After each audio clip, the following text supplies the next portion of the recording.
ఎప్పుడు సోషల్ మీడియాలో యాక్టివ్గా ఉండే సమంత తనకు సంబంధించిన విశేషాలను అభిమానులతో పంచుకుంటుంటారు. విహారయాత్రల గురించి షేర్ చేస్తుంటారు. తాజాగా సమంత పెట్టిన పోస్ట్ వైరల్గా మారింది. ప్రస్తుతం ఉన్న సోషల్ మీడియా యుగంలో ఒక 3 రోజుల పాటు ఫోన్కు దూరంగా ఉన్నట్లు తెలిపారు. ఆ అనుభవాన్ని తన ఇన్స్టాలో షేర్ చేశారు.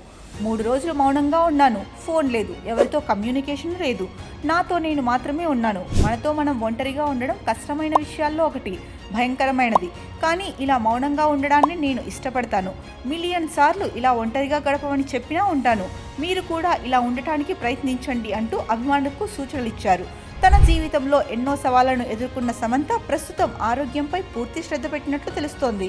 ఇక సినిమాల విషయానికి వస్తే తెరపై మహిళా ప్రాధాన్యం ఉన్న కథలతో ప్రేక్షకులను మెప్పిస్తున్న సమంత మరోవైపు ఓటీటీ వేదికగా భిన్నమైన కథలతో సత్తా చాటుతున్నారు. సమంత, వరుణ్ ధావన్ కీలక పాత్రలో నటించిన Citadel honey Bunny web series కు తాజాగా ఐకానిక్ గోల్డ్ అవార్డు లభించింది.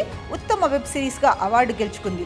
ప్రస్తుతం రక్త్ బ్రహ్మాండ్తో బిజీగా ఉన్నారు సమంత. ది బ్లడీ కింగ్డమ్ అనేది ఉపశీర్షిక. తుంబాడ్ ఫేమ్ రాహి అనిల్ బార్వే దర్శకుడు. ఇటీవలే దీని షూటింగ్లో సమంత జాయిన్ అయినట్లు తెలిపారు. మళ్ళీ యాక్షన్ మోడ్లోకి వచ్చేసా అంటూ పోస్ట్ పెట్టారు. ఇప్పటి వరకు తెరపైకి రాని కథతో దీన్ని రూపొందిస్తున్నారు. ఆదిత్య రాయ్ కపూర్ దీంట్లో కీలక పాత్ర పోషిస్తున్నారు.